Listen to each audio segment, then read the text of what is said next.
Hi hello welcome back to my channel ನಿಮ್ಮನೆ ಮಗಳು. ಇದು ಬಂದು ಸ್ಯಾಟರ್ಡೆ ವ್ಲಾಗು. ಇವಾಗ ನಾವು ಶಿಲ್ಪಕ್ಕ ಅವ್ರ ಮನೆಗೆ ಹೋಗೋಣ ಅಂತ ಅನ್ಕೊತಾ ಇದ್ದೀವಿ. ಯಾಕಂದರೆ ಅವ್ರು ಇನ್ವೈಟ್ ಮಾಡಿದರು ಮಧ್ಯಾಹ್ನ ಕಾಲ್ ಮಾಡಿ. ಎಲ್ಲರನ್ನೂ ಕೂಗಿದ್ದೀವಿ, ನೀವು ಬನ್ನಿ ಎಲ್ಲರೂ ಒಂದು ಹತ್ರ ಮೀಟ್ ಆಗೋಣ, ಹಿಂಗೂ ನಾಳೆ ಸಂಡೇ ಯಾರಿಗೂ ಕೆಲಸ ಇರಲ್ಲ, ಇರ್ತಿರಲ್ವ, ಬನ್ನಿ ಮನೆಗೆ ಅಂತ ಹೇಳಿ. ಹಾಗಾಗಿ ಅವರು ಕೂಡ ತುಂಬ ಸಾರಿ ಬಂದಿದ್ದರು ಮನೆಗೆ. ಈ ಸಾರಿ ಅವ್ರು ಕೂಗಿದ್ದಾರೆ, ನಾವು ಹೋಗ್ಬೇಕು ಎಲ್ಲರೂ ಕೂಡ. ಅಂದರೆ ಆ ಅಕ್ಕ ಕೆಲಸ ಮುಗಿಯೋದು ಸ್ವಲ್ಪ ಲೇಟ್ ಆಗುತ್ತೆ, ಒಂದು 7:30 ಆಗುತ್ತೆ. ಮನೆಗೆ ಬರೋದು ಒಂದು 8 o'clock ಆಗುತ್ತೆ. ಮತ್ತು ಇನ್ನು ಬಂದು ಅವ್ರು ಅಡುಗೆ ಮಾಡಿ ಇಷ್ಟು ಜನಕ್ಕೆ ಎಲ್ಲ ತುಂಬ ಲೇಟ್ ಆಗಿಬಿಡುತ್ತೆ ಅಂತ ಹೇಳಿ ಸವಿತಕ್ಕ ಅವರು ಬರ್ತೀನಿ ಅಂತ ಹೇಳಿದರು. ಸೊ ಏನು ನಿಮ್ಮ ಮನೇಲಿ ಅವ್ರವ್ರ ಮನೇಲಿ ಏನೇನು ಮಾಡಿದರೆ ಅದನ್ನು ಸ್ವಲ್ಪ ಜಾಸ್ತಿನೇ ಮಾಡ್ಕೊಂಡು ತೊಗೊಂಡು ಬರೋಕ್ಕೆ. ಯಾಕಂದರೆ ಸವಿತಕ್ಕ ಸ್ವಲ್ಪ ಮನೆಯಲ್ಲೇ ಇರ್ತಾರೆ. ಹಾಗಾಗಿ ಅವರೊಂದು ಕರಿ ಮಾಡ್ಕೊಂಡು ಬರ್ತೀನಿ, ಸರಿ ನಾನೊಂದು ಕರಿ ಮಾಡ್ಕೊಂಡು ಬರ್ತೀನಿ. ಯಾಕಂದರೆ ನಾವಿಬ್ಬರೇ ಫ್ಯಾಮಿಲಿ ಹೋಗ್ತಾ ಇರೋದು ಅವ್ರ ಮನೆಗೆ. ಇನ್ನೊಂದಿಬ್ಬರು ಅಂದರೆ ಅವ್ರಿಗೇನೋ ಬೇರೆ ಕೆಲಸ ಇದೆ ಅಂತ ಬರೋಕ್ಕಾಗಲ್ಲ ಅಂತ ಹೇಳಿದರು. ಹಾಗಾಗಿ ನಾವಿಬ್ಬರೇ 2 ಫ್ಯಾಮಿಲಿನೇ ಹೋಗ್ತಾ ಇದ್ದೀವಿ. ಅಯ್ಯಕ್ಕ 1-2 ಕರಿ, ನಾನೊಂದು 2 ಕರಿ ಮಾಡ್ಕೊಂಡು ಬರೋಣ ಅಂತ ಅಂದ್ಕೊಂಡು ನಮ್ಮಮ್ಮ ಆಲ್ರೆಡಿ ಬಟಾಣಿ ನೆನೆ ಹಾಕಿದ್ರು ಮನೇಲಿ ಸಾಂಬಾರು ಮಾಡಬೇಕು ಅಂತ. ಅದೇ ಬಟಾಣಿನ ಯೂಸ್ ಮಾಡ್ಕೊಂಡು ಸ್ವಲ್ಪ ಕ್ವಾಂಟಿಟಿ ಜಾಸ್ತಿ ಅಂದರೆ ಸಾಂಬಾರು ಜಾಸ್ತಿ ಮಾಡ್ತಾಯಿದ್ದೀನಿ ನಾನು. ಅದರಲ್ಲೇ ನಾನು ಬಟಾಣಿ ಸಾಂಬಾರು ಮಾಡಿ ಏನಾದರೂ ಒಂಥರ ಫ್ರೈ ಥರ ಇದ್ದರೆ ಚೆನ್ನಾಗಿರುತ್ತೆ ಸೈಡಲ್ಲಿ ಅಂತ ಹೇಳಿ ಆಲೂ ಕಬಾಬ್ ಥರ ಮಾಡೋಣ ಅಂತ ಅಂದ್ಕೊಂಡೆ ನಾನು. ಆಲೂ ಕಬಾಬ್ನ ನಾನು ಫಸ್ಟ್ ಟೈಮ್ ಟ್ರೈ ಮಾಡಿದ್ದು, ತುಂಬ ಚೆನ್ನಾಗಿ ಬಂತು. ಸೊ ಅದನ್ನು ಸ್ವಲ್ಪ ಆಲೂ ಕಬಾಬ್ನ ಫ್ರೈ ಮಾಡಿ ರೋಸ್ಟ್ ಮಾಡಿದೆ. ಸ್ವಲ್ಪ ಪೆಪ್ಪರು ಮತ್ತು ಮಸಾಲೆ ಪುಡಿ ಅದೆಲ್ಲ ಹಾಕಿ ತುಂಬ ಚೆನ್ನಾಗಿ ಟೇಸ್ಟ್ ಬಂತು. ನೀವು ಮನೇಲಿದ್ದ ಈ ರೆಸಿಪಿ ನಿಜ ಪರ್ಟಿಕ್ಯುಲರಾಗಿ ಟ್ರೈ ಮಾಡಿ, ತುಂಬ ಚೆನ್ನಾಗಿರುತ್ತೆ. ಇದು ಎಲ್ಲರಿಗೂ ಇಷ್ಟ ಆಯಿತು. ಇದು ನಾನು ಮತ್ತೆ ಇನ್ನೊಂದು ಸಾರಿ ಮನೆಗೆ ಹೋಗಿ ಮಾಡೋಣ ಅಂತ ನಾನು ಮೈಂಡಲ್ಲಿ ಅಂದ್ಕೊಂಡೆ. ಯಾಕಂದರೆ ನನಗೆ ಅಷ್ಟು ಚೆನ್ನಾಗಿ ಇಷ್ಟ ಆಯಿತು ಅದು ರೆಸಿಪಿ. ಸೊ ಏನೋ ಒಂದು ಗಾಬರಿಯಲ್ಲಿ ಮಾಡೋಕ್ಕೋಗಿ ಒಂದೊಂದು ಸಾರಿ ಹಂಗೆ ಏನಾದರೂ ಅರ್ಜೆಂಟಾಗಿ ಮಾಡೋಕ್ಕೋದ್ರೆ ತುಂಬ ಚೆನ್ನಾಗಿ ಬಂದುಬಿಡುತ್ತೆ. ಒಂದೊಂದು ಸಾರಿ ಏನಾದರೂ ಇಂಟ್ರೆಸ್ಟ್ ಕೊಟ್ಟು ಮಾಡೋಕ್ಕೋದ್ರೆ ಅದೇ ಒಂದು ಸ್ವಲ್ಪ ಟೇಸ್ಟ್ ಕಮ್ಮಿ ಬಂದುಬಿಡುತ್ತೆ. ನಾರ್ಮಲಾಗಿ ಇದು ಎಲ್ಲರೂ ಅಡುಗೆ ಮಾಡೋವಾಗ ಸಹಜ ಅಂತ ನಾನು ಅಂದ್ಕೊತೀನಿ. ಹಾಗೆ ಸ್ವಲ್ಪ ಹಿಟ್ಟು ಉಳಿದಿತ್ತು, ಆ ಉಳಿದಿರೋ ಹಿಟ್ಟಿಗೆ ನಾನು 1-2 ಆನಿಯನ್ ಕಟ್ ಮಾಡಿ ಹಾಕಿದ್ದೀನಿ.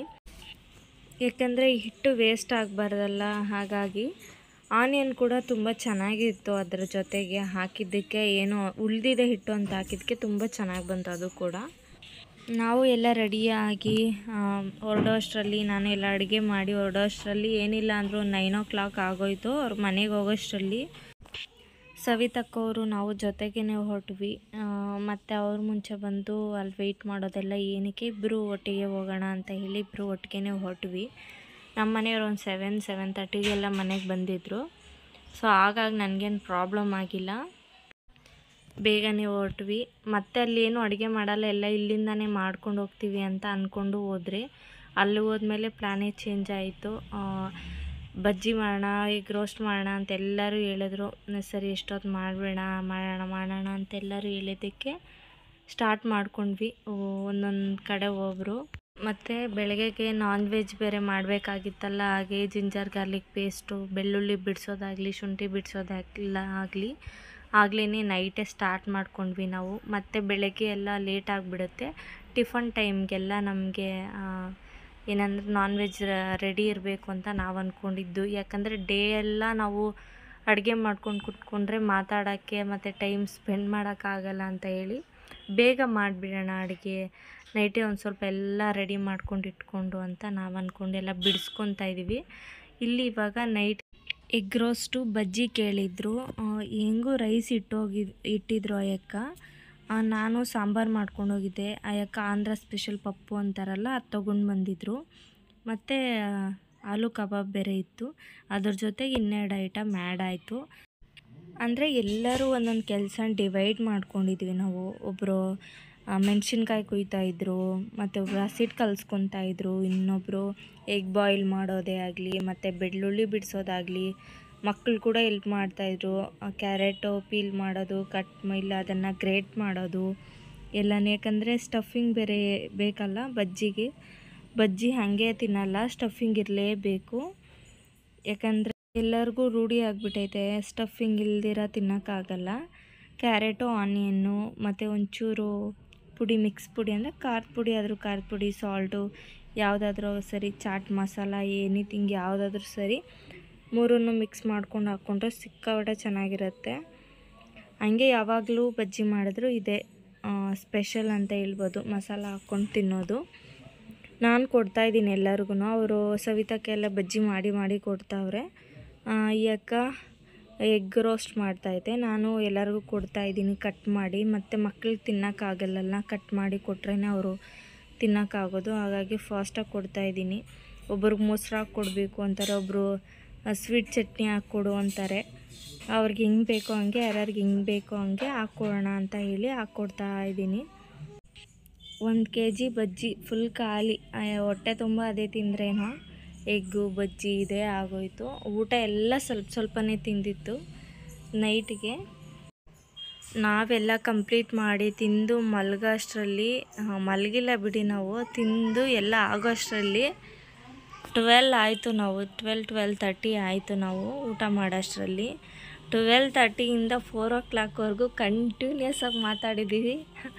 ಯಾರನ್ನೂ ನಿದ್ದೆ ಮಾಡೋಕ್ಕೆ ಯಾರೂ ಬಿಟ್ಟೇ ಇಲ್ಲ. ಅವ್ರವ್ರ ಲವ್ ಸ್ಟೋರಿಗಳು ಹೇಳ್ಕೊಂಡು, ಮ್ಯಾರೇಜ್ ಸ್ಟೋರಿಗಳನ್ನ ಹೇಳ್ಕೊಂಡು, ಹೀಗೆ ಕತೆಗಳು ಹಾಕ್ಕೊಂಡು ನೈಟೆಲ್ಲ ಫುಲ್ಲು ಎಷ್ಟು ಮಾತಾಡಿದ್ದು, 1 ನಿಮಿಷ ಕೂಡ ಬಿಡುವಿಲ್ದಿದ್ದಂಗೆ ಮಾತಾಡಿದ್ದೀವಿ. ಒಬ್ಬೊಬ್ಬರದೇ ಮ್ಯಾರೇಜ್ ಆಗಿರೋ ಸ್ಟೋರಿ ಹೇಳ್ಕೊಂಡು ತುಂಬ ಚೆನ್ನಾಗಿ ಎಂಜಾಯ್ ಮಾಡಿದ್ರೆ ಅವತ್ತು ಮಾತ್ರ. 4 ಗಂಟೆ 5 ಗಂಟೆ ಆಗ್ತಿದ್ದಂಗೆ ಇನ್ನು ಲೇಟ್ ಆಗಿಬಿಡುತ್ತೆ ಅಂತ ಹೇಳಿ ನಾನ್ ವೆಜ್ ತರಕ್ಕೆ ಅವ್ರು ಹೋದರು. ನಾವು ಕೂಡ ಎಲ್ಲ ನೈಟೇ ಆಲ್ಮೋಸ್ಟ್ ಎಲ್ಲ ರೆಡಿ ಮಾಡಿ ಇಟ್ಕೊಂಡಿದ್ರಿ. ಇನ್ನೇನು ಆನಿಯನ್ ಒಂದು ಕಟ್ ಮಾಡ್ಕೊಂಡು, ಟೊಮೆಟೊ ಅವೆಲ್ಲ, ಪುದೀನ ಕೊತ್ತಂಬರಿ ಸ್ವಲ್ಪ ಕಟ್ ಮಾಡಿಕೊಂಡು ಸ್ಟವ್ ಹಚ್ಚೋದೊಂದು ಬಾಕಿ ಇತ್ತು. ಅವ್ರು ನಾನ್ ವೆಜ್ ತಂದುಬಿಟ್ರೆ, ಸೊ ಅಲ್ಲಿ ತನಕ ನಾವು ಗಾರ್ಲಿಕ್ ಪೀಲ್ ಮಾಡೋದೆಲ್ಲ ಪ್ರತಿಯೊಂದು ನೈಟೇ ಮಾಡ್ಕೊಂಡಿದ್ವಿ. ಹಾಗಾಗಿ ನಮಗೆ ಬೆಳಿಗ್ಗೆ ಫಾಸ್ಟಾಗಿ ಅಡುಗೆ ಆಯಿತು. ಬ್ರೇಕ್ಫಾಸ್ಟ್ಗೆ ನಾನ್ ವೆಜ್ ಅಂದರೆ ಬಿರಿಯಾನಿ ಎಲ್ಲ ರೆಡಿ ಆಗಿಬಿಟ್ಟಿತ್ತು. ಸೊ ಇವಾಗ ಬಂದು ಒಂದು 8 o'clock ಆಯಿತು. ನಾವು ಎಲ್ಲ ಹಚ್ತಾಯಿದ್ರಿ. 1 ಅವರಲ್ಲಿ 1.5 ಅವರಲ್ಲೆಲ್ಲ ಅಡುಗೆ ಆಗೋಯಿತು. ಏನಿಲ್ಲ, ಒಂದು ಮಟನ್ ಕರಿ, ಬಿರಿಯಾನಿ ಮಾಡಿದ್ವಿ, ಚಿಕನ್ ಬಿರಿಯಾನಿ ಮತ್ತು ಕಬಾಬ್ ಮಾಡಿದ್ವಿ. ತುಂಬ ಜನ ಇದ್ರಲ್ಲ, ಹಾಗಾಗಿ ಎಲ್ಲರೂ ಒಂದೊಂದು ಕೈಯಲ್ಲಿ ಎಲ್ಲರೂ ಹೆಲ್ಪ್ ಮಾಡಿದ್ರು. ಗಂಡಸರು ಸ್ವಲ್ಪ ಹೆಲ್ಪ್ ಮಾಡಿದ ಕಾರಣದಿಂದ ಫಾಸ್ಟಾಗಾಯಿತು ಅಡುಗೆ. ನೈಟೆಲ್ಲ ನಿದ್ದೆ ಹೋಗ್ದಿದ್ದಕ್ಕೆ ಒಂದು 4 ಗಂಟೆಯಿಂದ ಆದರೂ ಸ್ವಲ್ಪ ಒಂದು 2 ಅವರ್ ಆದರೂ ನಿದ್ದೆ ಮಾಡೋಣ ಅಂತ ಹೇಳಿ ಎಲ್ಲರೂ ಒಂದು 4 ಗಂಟೆಯಿಂದ ಮಲಗಿದ್ವಿ. ಬೆಳಗಿನ ಜಾವ ಒಂದು 7 ಗಂಟೆವರೆಗೂ ಎಲ್ಲರೂ ಮಲಗಿದ್ವಿ. ಆಮೇಲೆ ಎದ್ಬಿಟ್ರಿ, ಮತ್ತೆ ಮಲಗಿದ್ರೆ ಕೆಲಸಗಳಾಗಲ್ಲ ಅಂದ ಅವರು. ಒಂದು 8 ಗಂಟೆ 9 ಗಂಟೆ ಅಷ್ಟರಲ್ಲೆಲ್ಲ ನಾನ್ ವೆಜ್ ತಂದು ಕೊಟ್ಬಿಟ್ರು. ಸೊ ನಾವಿವಾಗ ಅಡುಗೆ ಸ್ಟಾರ್ಟ್ ಮಾಡ್ಕೊಂಡಿದ್ದೀವಿ. ಔಟ್ಸೈಡಿಂದ ಸ್ಟವ್ ತರಿಸ್ಕೊಂಡಿದ್ವಿ.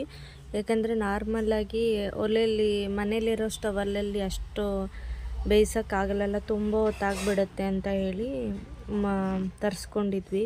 ಒಂದು ದೊಡ್ಡದು ಬೇಸನ್ನು ಕಲಸೋದು ಎಲ್ಲ ತರಿಸ್ಕೊಂಡಿದ್ವಿ. ಇನ್ನೂ ಮಕ್ಕಳು ಮಲ್ಗೆ ಇದ್ದರು, ನಾವು ಮಾತ್ರ ಎದ್ದಿದ್ವಿ. ಮಕ್ಕಳು ಎದ್ದಳಷ್ಟರಲ್ಲಿ ಅವರಿಗೆಲ್ಲ ಹಾಲೆಲ್ಲ ಕೊಡಬೇಕಲ್ಲ, ಮತ್ತು ಇನ್ನು ಅವರು ಎದ್ದಿದ್ರು. ಟೀ ಮಾಡಬೇಕು, ಟೀ ಮಾಡೋರಿಗೆ ಟೀ, ಕಾಫಿ ಬೇಕಂದರೆ ಕಾಫಿ ಎಲ್ಲ ಮಾಡಿ ಕೊಡ್ತಾಯಿದ್ವಿ. ಅಷ್ಟರಲ್ಲಿ ಅವರು ಕೂಡ ನಾನ್ ವೆಜ್ ತಂದಿದ್ದರು. ನಾವೆಲ್ಲ ಕಟ್ ಮಾಡಿ ಇಟ್ಕೊಂಡಿದ್ರಲ್ಲ ಆಲ್ರೆಡಿ, ಹಾಗಾಗಿ ಇನ್ನೇನು ಸ್ಟಾರ್ಟ್ ಮಾಡ್ತಾಯಿದ್ದೀವಿ ನಾವು ಅಡುಗೆ. ಫಸ್ಟು ಬಿರಿಯಾನಿ ಮಾಡಿಬಿಡೋಣ, ಎಲ್ಲರೂ ತಿಂತಾರೆ, ಬ್ರೇಕ್ಫಾಸ್ಟ್ಗೆ ಆಗೋಗ್ಬಿಡುತ್ತೆ ಅಂತ ಹೇಳಿ ಸ್ಟಾರ್ಟ್ ಮಾಡ್ಕೊಂಡಿದ್ದೀವಿ. ರೆಸಿಪಿ ಎಲ್ಲ ನಾನೇನು ಶೂಟ್ ಮಾಡೋಕ್ಕೆ ಹೋಗಲಿಲ್ಲ. ವಿಡಿಯೋ ಮಾತ್ರ ಎಲ್ಲರೂ ಮಾಡ್ತಾಯಿದ್ರು. ಒಂದು ಕೈಯಿಂದ ಒಂದು ಕೈಗೆ ಶಿಫ್ಟ್ ಆಗ್ತಾಯಿತ್ತು ಕ್ಯಾಮ್ರಾ ಮಾತ್ರ. ಕ್ಯಾಮ್ರಾ ನೋಡಿಕೊಂಡು ಹಾಯ್ ಹೇಳೋದು ಮತ್ತು ಏನೇನೋ ಕಾಮಿಡಿ ಮಾಡ್ತಾಯಿದ್ರು ಅವರು. ನಾವೆಲ್ಲ ನಕ್ಕೊಂಡು ಅವ್ರ ಮಾತಿಗೆ ಹಂಗೆ ಟಾಂಗ್ ಕೊಡ್ತಾಯಿದ್ವಿ. ಅವರೊಂದು ಹೇಳಿದ್ರೆ ನಾವು 2 ಹೇಳೋದು ಹಂಗೆ. ಮಕ್ಕಳು ಕೂಡ ಹಾಗೆ ಒಬ್ಬೊಬ್ಬರೇ ಎದ್ದು ಬಂದರು. ಗಲಾಟೆ ಸ್ಟಾರ್ಟ್ ಆಯ್ತಲ್ವ, ಅಡುಗೆ ಕೂಡ ಸ್ಟಾರ್ಟ್ ಆಯಿತು. ಹಾಗಾಗಿ ಅದು ಇದು ಎತ್ಕೊಡಿ ಮಾಡಿ ಅನ್ನೋಷ್ಟರಲ್ಲಿ ಅವರು ಕೂಡ ಒಬ್ಬೊಬ್ಬರೇ ಎದ್ದು ಬಂದರು. ಆಲ್ರೆಡಿ ಎಲ್ಲರಿಗೂ ಹಾಲೆಲ್ಲ ಕಾಯಿಸಿಟ್ಟಿದ್ವಿ, ಎಲ್ಲರಿಗೂ ಕೊಟ್ಟರೆ ಕುಡಿದ್ರು ಅವರು ಕೂಡ. ಮತ್ತು ಇವ್ರು ಏನೇನೋ ಜೋಕ್ಸ್ ಮಾಡಿಕೊಂಡು ಹಾಗೆ ಹೀಗೆ ಮಾತಾಡ್ತಾಯಿದ್ರು. ನಾನು ಅದನ್ನೆಲ್ಲ ಕ್ಯಾಪ್ಚರ್ ಮಾಡ್ಕೊತಾ ಇದ್ದೆ. ಸೊ ಆ ಮೆಮೊರೀಸ್ ಎಲ್ಲ ಮಿಸ್ ಆಗಿಬಿಡುತ್ತೆ ಅಂತ ಹೇಳಿ ಯಾವಾಗಾದರೂ ನೋಡ್ಕೋಬೋದಲ್ಲ, ಮೆಮೊರೀಸ್ ಇದ್ದರೆ ನಾವೆಲ್ಲ ಸೇರಿದ್ವಿ ಹಿಂಗೆಲ್ಲ ಆಯಿತು ಅಂತ ಹೇಳಿ.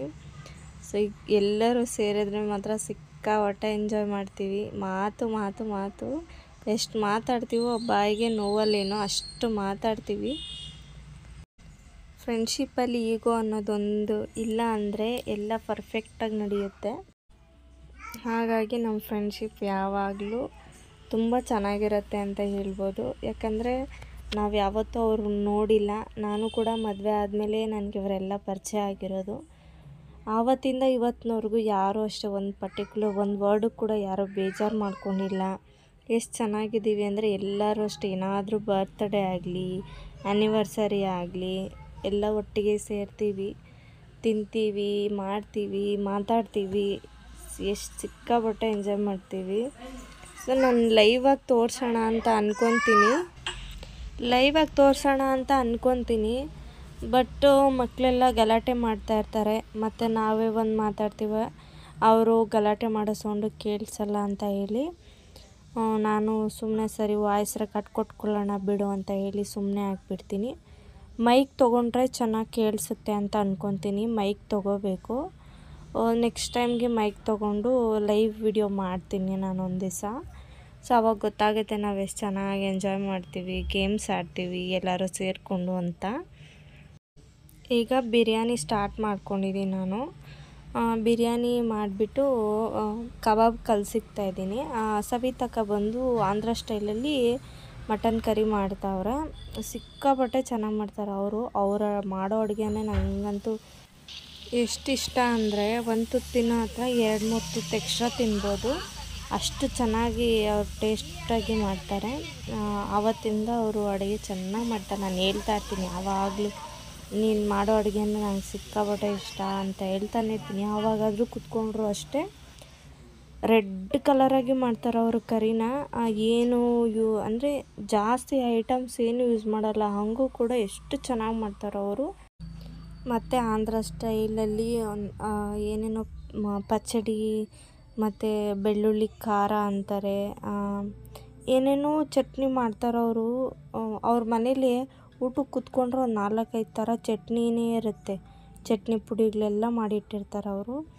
ಅವ್ರಿಗೆ ಆವತ್ತಿಂದ ರೂಢಿ. ಯಾಕಂದರೆ ನಾವು ಮುದ್ದೆ ತಿಂತೀವಿ, ಅವರು ಜೋಳದ ರೊಟ್ಟಿ ತಿಂತಾರೆ. ಹಾಗಾಗಿ ಜೋಳದ ರೊಟ್ಟಿಗೆ ಶೇಂಗಾ ಪುಡಿ ಏನೇನೋ ಪುಡಿ ಇರುತ್ತೆ, ಅದು ಫೇಮಸ್ ಅವ್ರ ಕಡೆ. ಊಟಕ್ಕೆ ಕೂತ್ಕೊಂಡ್ರೆ ಒಂದು 3 ಥರನಾದರೂ ಚಟ್ನಿ ಪುಡಿಗಳನ್ನ ಅವ್ರು ಇಟ್ಕೊಳ್ತಾರೆ. ಅದು ಕಂಪಲ್ಸರಿ. ಅದು ನೋಡೋಣ ಯಾವಾಗಾದರೂ ಫ್ರೀಯಾಗಿದ್ದರೆ ಅವರು ಕೂಡ ನಾನು ಹೇಳ್ತೀನಿ, ಯಾವಾಗಾದರೂ 1-2 ಕರಿ ತೋರಿಸ್ಕೊಡಿ, ನಮ್ಮ ಚಾನಲಲ್ಲಿ ಅಪ್ಲೋಡ್ ಮಾಡ್ತೀನಿ ಅಂತ ಹೇಳ್ತೀನಿ. ಬಿರಿಯಾನಿ ನಾನು ಮಾಡ್ತಾಯಿದ್ದೀನಿ. ನೆಕ್ಸ್ಟು ಬಿರಿಯಾನಿ ಆದಮೇಲೆ ಮಟನ್ ಕರಿ ಸವಿತಕ್ಕ ಮಾಡುತ್ತೆ. ನೆಕ್ಸ್ಟು ಚಿಕನ್ ಕಬಾಬ್ ಅಲ್ವಾ, ಹಾಗೆ ಮ್ಯಾರಿನೇಟ್ ಮಾಡಿ ಇಟ್ಬಿಟ್ರೆ ಸ್ವಲ್ಪ ಹೊತ್ತು ಒಂದು 1/2 hour ಏನಾದರೂ ನೆಂದರೆ ಅದು ಚೆನ್ನಾಗಿರುತ್ತೆ ಅಂತ ಹೇಳಿ ಮ್ಯಾರಿನೇಟ್ ಮಾಡಿಬಿಡೋಣ ಅಂತೇಳಿ ಮಾಡ್ತಾಯಿದ್ದೀನಿ. ಇದು ಬಂದು ಆಂಧ್ರ ಸ್ಟೈಲೇ. ಎಳ್ಳೆಲ್ಲ ನಾವು ಹಾಕಲ್ಲ, ಆದರೆ ಅದೊಂದು ಡಿಫ್ರೆಂಟ್ ಟೇಸ್ಟ್ ಕೊಡುತ್ತೆ. ನಾನು ಫಸ್ಟ್ ಟೈಮ್ ಟ್ರೈ ಮಾಡಿದ್ದು, ನನಗೂ ಗೊತ್ತಿರಲಿಲ್ಲ ಎಳ್ಳು ಹಾಕಬೇಕು ಅಂತ. ಇನ್ನು ಮಿಕ್ಕಿದ್ದೆಲ್ಲ ಸ್ವಲ್ಪ ಜಿಂಜರ್ ಗಾರ್ಲಿಕ್ ಪೇಸ್ಟು ಮತ್ತು ಸ್ವಲ್ಪ ಪುದೀನ, ಕೊತ್ತಂಬರಿ ಸೊಪ್ಪು, ಕರ್ಬೇವಿನ ಸೊಪ್ಪು ಕೂಡ ತೊಗೊಂಡಿದ್ದೀನಿ. ಒಂದು 2-3 ಎಲೆ ಅಂತ ಹೇಳ್ಬೋದು ಅಷ್ಟೇ. ಸ್ವಲ್ಪ ಉಪ್ಪು, ಖಾರ, ಕಬಾಬ್ ಪೌಡರು ಒಂದು 4 ಮೊಟ್ಟೆ ಹೊಡೆದಿದ್ದೀನಿ. ಯಾಕಂದರೆ ಒಂದು 4 kg ಇರ್ಬೋದು ಚಿಕನ್ನು, 3-4 ಮೊಟ್ಟೆ ಹೊಡೆದಿದ್ದೀನಿ. ಉಪ್ಪು ಖಾರ ಸ್ವಲ್ಪ ಎಕ್ಸ್ಟ್ರಾ ಆ್ಯಡ್ ಮಾಡಿಕೊಂಡು ಸ್ವಲ್ಪ ಕಡಲೆ ಹಿಟ್ಟು ಹಾಕ್ಕೊಂಡಿದ್ದೀನಿ, ಸ್ವಲ್ಪ ಮ್ಯಾರಿನೇಟ್ ಆಗಲಿ ಅಂತ ಹೇಳಿ. ಕಾರ್ನ್ಫ್ಲೋರ್ ಕೂಡ ಸ್ವಲ್ಪ ಆ್ಯಡ್ ಮಾಡ್ಕೊಂಡಿದ್ದೀನಿ, ಅದು ಸ್ವಲ್ಪ ಕ್ರಿಸ್ಪಿಯಾಗಿ ಬರುತ್ತೆ ಅಂತ ಹೇಳಿ. ಸೊ ಇಷ್ಟು ಚಿಕನ್ ಕಬಾಬ್ ರೆಸಿಪಿ ಅಂತ ಹೇಳ್ಬೋದು. ಬಿರಿಯಾನಿ ಕೂಡ ಆಲ್ಮೋಸ್ಟ್ ಆಯಿತು. ಈ ವಿಡಿಯೋ ನಿಮಗೆ ಇಷ್ಟ ಆಗಿದೆ ಪ್ಲೀಸ್ ನನ್ನ ಚಾನಲ್ನ ಸಬ್ಸ್ಕ್ರೈಬ್ ಮಾಡ್ಕೊಳ್ಳಿ ಆ್ಯಂಡ್ ಶೇರ್ ಮಾಡಿ ಆ್ಯಂಡ್ ಕಮೆಂಟ್ ಮಾಡಿ. Thank you, bye.